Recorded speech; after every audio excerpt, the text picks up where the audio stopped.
વૃશ્ચિક રાશિના લોકોને આગામી 126 દિવસ એટલે 25 જાન્યુઆરી 2026થી 30 મે 2026 સુધી જો તમારી રાશિ વૃશ્ચિક છે અથવા તમારું લગ્ન વૃશ્ચિક છે તો આ કાળખંડ સામાન્ય નથી. આ તમારા જીવનનો એ તબક્કો છે જ્યાંથી તમારી સંપૂર્ણ દિશા બદલાઈ શકે છે. અમારા પુરાણોમાં સમુદ્ર મંથનની કથા આવે છે. એક જ્યોતિષીની દ્રષ્ટિએ તે ઘટનાને જુઓ. જ્યારે અમૃત નીકળી ત્યારે રાહુએ પ્રતીક્ષા કરી ન હતી. તેને ખબર હતી કે જો પકડાઈ ગયા તો સુદર્શન ચક્ર તેનો અંત કરી શકે છે.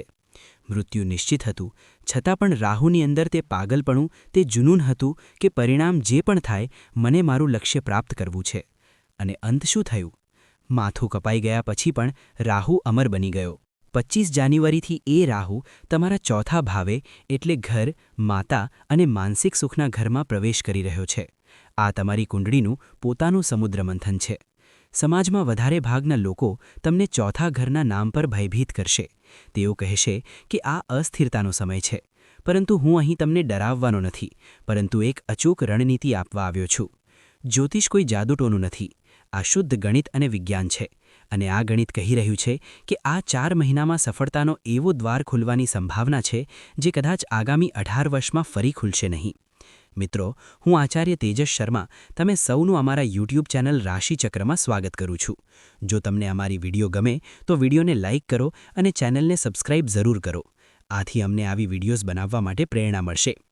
આ ચર્ચામાં અમે હવાઈ વાતો નહીં કરીએ. આપણે તે 3 તર્કસંગત કારણોને સમજશું કે કેવી રીતે તમે આ ઉથલપુથલને તમારી સૌથી મોટી વિજયમાં બદલી શકો છો. જો તમે આ ચર્ચાને અધૂરો છોડશો તો તમે માત્ર માહિતી જ નહીં પરંતુ તમારા જીવનને બદલવાનો એક દુર્લભ અવસર ગુમાવી દેશું. તો ચાલો નક્ષત્રોની ભાષામાં તમારા આવનારા કાલને વિસ્તૃત રીતે સમજીએ. પહેલું કારણ છે બંધનોથી મુક્ત રાહુ. જુઓ, રાહુ હાલમાં કુંભ રાશિમાં ગોચર કરી રહ્યો છે. કુંભ રાશિનો સ્વામી કોણ છે? શનિદેવ. અને 25 જાન્યુઆરીને રાહુ શતભિષા નક્ષત્રના ત્રીજા ચરણમાં પ્રવેશ કરશે. જાણો છો આ ત્રીજા ચરણનો માલિક કોણ છે? તે પણ શનિ છે. અને સૌથી મોટી વાત, શનિદેવ પોતે ક્યાં બેઠા છે? તે બેઠા છે તમારા 5મા ઘરમાં, એટલે સંતાન અને શિક્ષણ ભાવે. તેનો અર્થ સમજો. રાહુ જે તમારું એમ્બિશન છે તેના ઉપર શનિ જે કર્મ અને ભાગ્યના દેવતા છે તેમનો પૂરું હાથ છે. શનિ કહેશે, રાહુ જાઓ, મેં તમને પરમિશન આપી, જાઓ અને હાસિલ કરો. છેલ્લા 18 વર્ષોમાં એવો સંયોગ બન્યો નહોતો. રાહુ પર કોઈ રોકટોક નથી. તે બંધન મુક્ત છે. તેથી આ સમય ખૂબ પાવરફુલ છે. બીજું કારણ છે ગ્રહોની સ્થિતિ. ડેટા અનુસાર જાન્યુઆરીથી મે સુધી રાહુ યુવાન અવસ્થામાં રહેશે. જવાન માણસમાં કેટલી તાકાત હોય છે, તે થાકતો નથી, તે રોકાતો નથી. બિલકુલ એ જ ઊર્જા રાહુ હવે તમને આપનાર છે. તે 100% પરિણામ આપશે. ચાહે સારું હોય કે ખરાબ, પરિણામ પૂરું મળશે. ત્રીજું કારણ છે ચોથા ઘરના રહસ્ય. વૃશ્ચિક રાશિ માટે રાહુ ચોથા ઘરમાં છે. સામાન્ય રીતે જ્યોતિષીઓ કહે છે કે ચોથા ઘરના રાહુ ખરાબ હોય છે, ભય આપે છે. પરંતુ ડેટા કહે છે કે 2026માં કથા અલગ છે. ચોથો ઘર ઘરેલું સુખ પણ છે, છુપાયેલી સ્થિરતા પણ છે. કારણ કે રાહુ અહીં વર્ગોત્તમ થઈ કર્યો છે. આ રાહુ તમને ભય નહીં આપશે, પરંતુ તમને એ સિક્રેટ માર્ગ બતાવશે જ્યાંથી તમે ઓછી સમયે મોટી સ્થિરતા મેળવી શકો છો. તો આ છે એ બેકગ્રાઉન્ડ, એ સ્ટેજ પર આવતા 126 દિવસોનો નાટ્ય ભજવાશે. ચાલો હવે એક એક કરીને તમારા જીવનના દરેક પાસાને ડીકોડ કરીએ. શરૂઆત કરીએ તમારા સાથે, તમારી માનસિકતા અને તમારા સ્વભાવથી. સત્ય કહો, છેલ્લા કેટલાક મહિના નવેમ્બર 2025થી જાન્યુઆરી 2026 સુધી શું તમને એવું નહીં લાગતું હતું કે તમે થોડા આળસિયા થઈ ગયા છો? જેમ કે ચાલો જે થશે જોઈશું, હજુ મન નથી, કાલ કરશું. એક અજાણે થાક અને છોડવાનો એટીટ્યૂડ આવી ગયો હતો, છે ને? તેનું કારણ હતું મીન રાશિનો પ્રભાવ. પરંતુ મિત્રો, 25 જાન્યુઆરીની સવારથી બધું બદલાઈ જશે. જેમ જ રાહુ શત ભવિષ્યના ત્રીજા ચરણમાં આવશે, તમારા અંદર એક ફાયર, એક આગ અનુભવાશે. તમે અચાનક એગ્રેસિવ બની જશો. તમારું મગજ 24 કલાક ચાલશે. રાત્રે ઊંઘ આવવી મુશ્કેલ થશે, કારણ કે તમે સતત પ્લાનિંગ કરી રહ્યા હશો. રાહુ ચોથા ઘરમાં છે, જે ગહનતાનું ઘર છે. તમે ઉપરથી શાંત દેખાશો, પરંતુ અંદર એક જ્વાલામુખી ઉકળતું હશે. લોકો તમને સમજશે નહીં. લોકો વિચારશે કે તમે શાંત કેમ છો, પરંતુ તમે વાસ્તવમાં તમારી આગલી મોટી ચાલ પ્લાન કરી રહ્યા હશો. આરોગ્યને લઈને ડેટા મિક્સ્ડ સંકેતો આપે છે. એક બાજુ રાહુ તમને માનસિક રીતે મજબૂત બનાવશે, જૂનીથી જૂની તણાવને તમે સહન કરી લેશો, પરંતુ શારીરિક રીતે સાવધાન રહેવું પડશે, ખાસ કરીને ફેબ્રુઆરી મહિનામાં. નોંધો, 14 ફેબ્રુઆરીને સૂર્યનો રાશિ પરિવર્તન થશે અને 23 ફેબ્રુઆરીને મંગળ ચોથા ઘરમાં આવશે. તેનો અસર તમારા છાતી અને હૃદય પર પડી શકે છે. રાહુ હવા છે. તમને શ્વાસ સંબંધિત સમસ્યાઓ, ચેસ્ટ પેઇન અથવા અચાનક થાક, કંટાળો આવી શકે છે. અને કારણ કે સૂર્ય કમજોર પડી શકે છે, તમારે તમારી ઇમ્યુનિટી પર કામ કરવું પડશે. પરંતુ ડરીએ નહીં, કારણ કે શનિ 5મા ઘરમાં બેસીને સુરક્ષા કવચ બનાવ્યું છે. બસ તમને લાપરવાહી નહીં કરવી. હવે વાત કરીએ એ વસ્તુની જેના માટે બધાને રાહ જોવી હોય છે, પૈસા. અહીં સ્થિતિ ખૂબ રસપ્રદ છે. એક બાજુ રાહુ છે, બીજી બાજુ કેતુ છે. તમારા 10મા ઘરમાં કેતુ વિરાજમાન છે અને ચોથા ઘરમાંથી રાહુ એ 10મા ઘરને પોતાની 7મી દ્રષ્ટિથી જોઈ રહ્યો છે. આ એક રસ્સો ખેંચાય છે. રાહુ કહે છે, મને પૈસા જોઈએ, હવે જોઈએ, અને ઘણા પૈસા જોઈએ. કેતુ કહે છે, મને મોહમાયા નથી જોઈએ, હું સંતુષ્ટ છું. તેનું પરિણામ શું થશે? ડેટા કહે છે કે 25 જાન્યુઆરીથી 30 મે વચ્ચે તમારા પાસે અચાનક ધન આવવાની પ્રબળ સંભાવના છે. ક્યાંથી આવશે આ પૈસા? કોઈ જૂનું ઇન્વેસ્ટમેન્ટ જે તમે ભૂલી ગયા હતા? પૌરાણિક જમીન અથવા સંપત્તિનો કોઈ મામલો ઉકેલી શકે છે? અથવા જો કોઈ પૈસા સરકાર અથવા ઇન્સ્યોરન્સ કંપની પાસે અટકેલા હતા, તે રિલીઝ થઈ શકે છે. જે લોકો શેર માર્કેટ, ટ્રેડિંગ અથવા લોટરીમાં રિસ્ક લે છે, રાહુ તેમને મોટો નફો આપી શકે છે. પરંતુ મિત્રો, સિક્કાના બીજા પાસો પણ છે. કેતુ 10મા ઘરમાં છે. કેતુ છિદ્ર છે. જેટલી ઝડપથી પૈસા આવશે, એટલી જ ઝડપથી તે ધૂમ્રના જેવા ઉડી પણ શકે છે. કેમ? કારણ કે ગુરુ તમારા 8મા ઘરમાં બેઠા છે. તમારો પૈસો 3 જગ્યાએ ખર્ચ થવાની સંભાવના છે: હોસ્પિટલોમાં, ધાર્મિક કાર્યમાં અથવા વિદેશ પ્રવાસમાં. આ સમયે લિક્વિડ કેશ હાથમાં ન રાખો. જેમ જ પૈસા આવશે તેને લોક કરો, એફડી કરી દો, ગોલ્ડ લો અથવા પ્રોપર્ટીમાં નાખો. જો પૈસા બેંક એકાઉન્ટમાં રહે તો તે ખર્ચ થવો નક્કી છે. એક વધુ વસ્તુ બીજા ઘર કેરિયરનો પણ છે. રાહુ અને કેતુનો પ્રભાવ તમારી જીબાનને પરવા બનાવી શકે છે. તમે સાચું બોલશો, પરંતુ તમારો અંદાજ લોકોની ચોંટ લગાવી શકે છે. ઘરમાં તું મેમે થઈ શકે છે. તેથી આગામી 5 મહિના બોલતા પહેલા 2 વાર વિચારો. હવે અમે તમારા કરિયરને સમયના ઘડિયાળ પર મૂકી જોઈશું.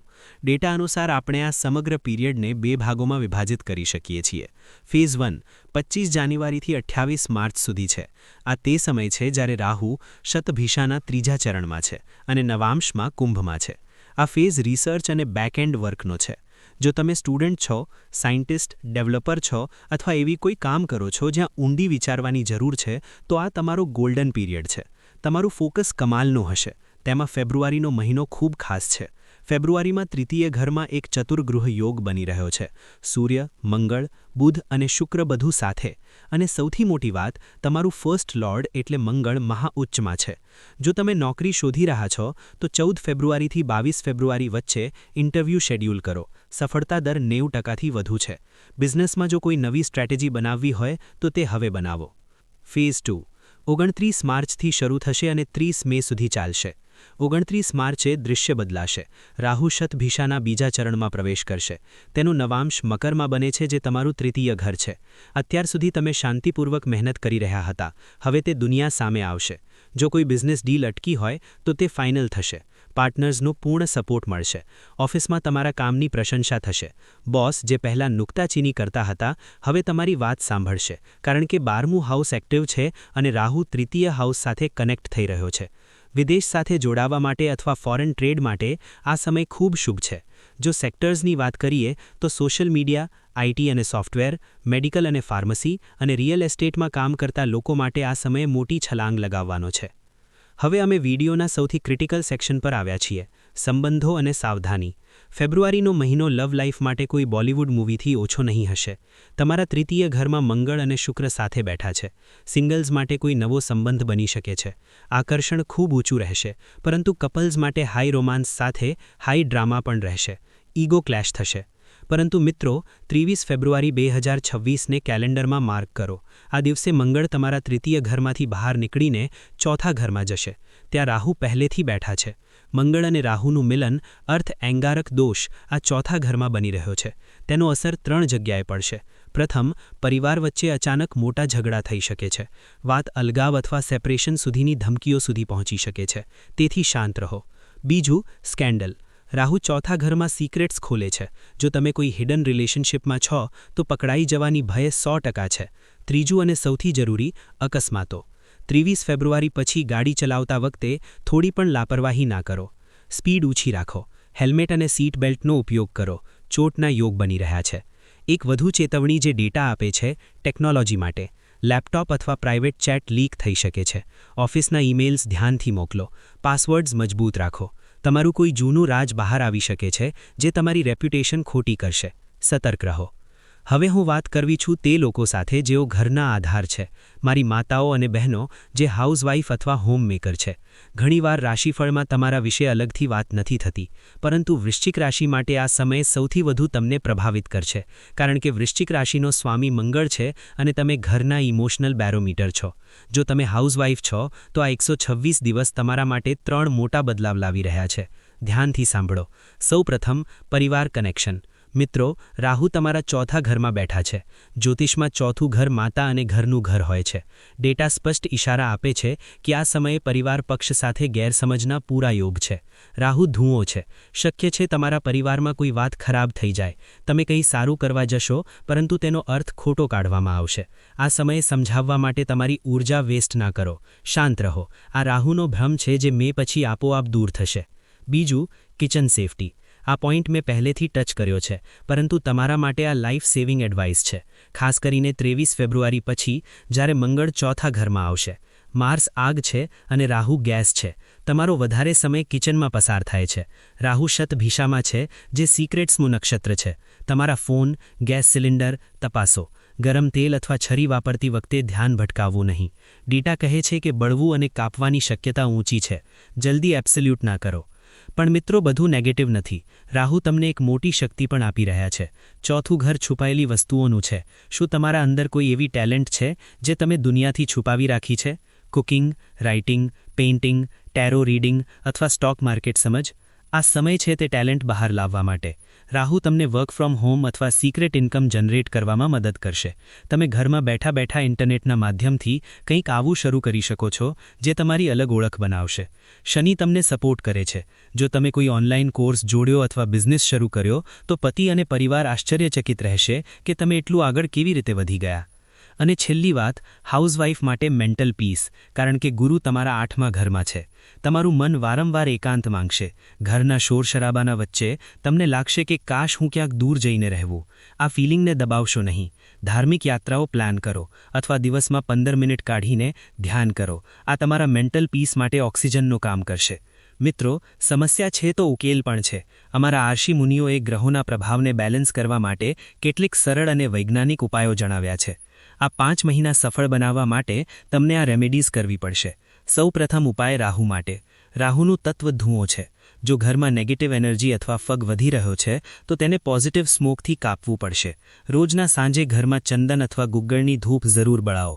જ્યારે ધુઓ સમગ્ર ઘરમાં ફેલાશે ત્યારે રાહુ શાંત રહેશે. સાથે જ ઓમ રાહવે નમઃ મંત્રનો 108 વાર જાપ કરો. બીજો ઉપાય કેતુ માટે. કેતુ 10મા ઘરમાં છે જે વાણી અને પૈસા ખરાબ કરી શકે છે. કેતુનું સિમ્બલ ઝંડો અથવા દીપક છે. રોજ સાંજે તુલસી પાસે અથવા ઘરના મંદિરમાં ઘીનો દીપક બળાવો. આ પ્રકાશ અંધકાર દૂર કરશે અને એક કઠોર નિયમ, ઘરના દક્ષિણ-પશ્ચિમ કોર્નરને સ્વચ્છ રાખો. ત્યાં કચરો ના રાખો. ત્રીજો ઉપાય અંગારક દોષ શાંતિ માટે. 23 ફેબ્રુઆરી પછી જ્યારે મંગળ ચોથા ઘરમાં આવશે ત્યારે હનુમાનજી તમારી રક્ષા કરશે. રોજ સવારે હનુમાન ચાલીસાનો પાઠ કરો અને શક્ય હોય તો મંગળવારે કોઈ ગરીબને મીઠું ખાવા આપો. અને ચોથો ઉપાય પાણી માટે. વૃશ્ચિક રાશિ વોટર એલિમેન્ટ છે. ઘરમાં તપાસ કરો. ક્યાંક નળ ટપકતો નથી? લીકિંગ વોટર એટલે લીકિંગ મની. તેને તરત ઠીક કરાવો. તો મિત્રો, અંતમાં કહીશ કે 2026નું આ શરૂઆતનો સમય જાન્યુઆરીથી મે એક રોલર કોસ્ટર રાઇડ હશે. પરંતુ ડરવાનું નથી. શનિદેવ 5મા ઘરમાં બેઠા હોઈને જજની જેમ બધું જોઈ રહ્યા છે. જો તમારી નિયત સ્વચ્છ છે અને તમે મહેનત કરી રહ્યા છો તો ચોથા ઘરના રાહુ તમને નુકસાન નહીં પરંતુ સફળતા આપશે જે તમે સપનામાં પણ નથી વિચાર્યું. આ ધૂંધ છટશે અને તે પાછળથી સૂર્ય નીકળી રહેશે.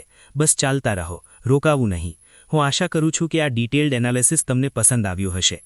મેં પ્રયાસ કર્યો છે કે દરેક નાનીથી નાની વાત તમને પહોંચાડું. જો તમને આ વિડિયો મદદરૂપ લાગી હોય તો તેને લાઇક કરો અને તમારા વૃશ્ચિક રાશિવાળા મિત્રો સાથે શેર કરો. આવી જ જ્ઞાનવર્ધક વિડિયોઝ માટે ચેનલને સબસ્ક્રાઇબ કરવું ભૂલશો નહીં. પોતાનો ખ્યાલ રાખો, સતર્ક રહો અને સફળ બનો. જલ્દી મળીશું નવી વિડિયો સાથે. હર હર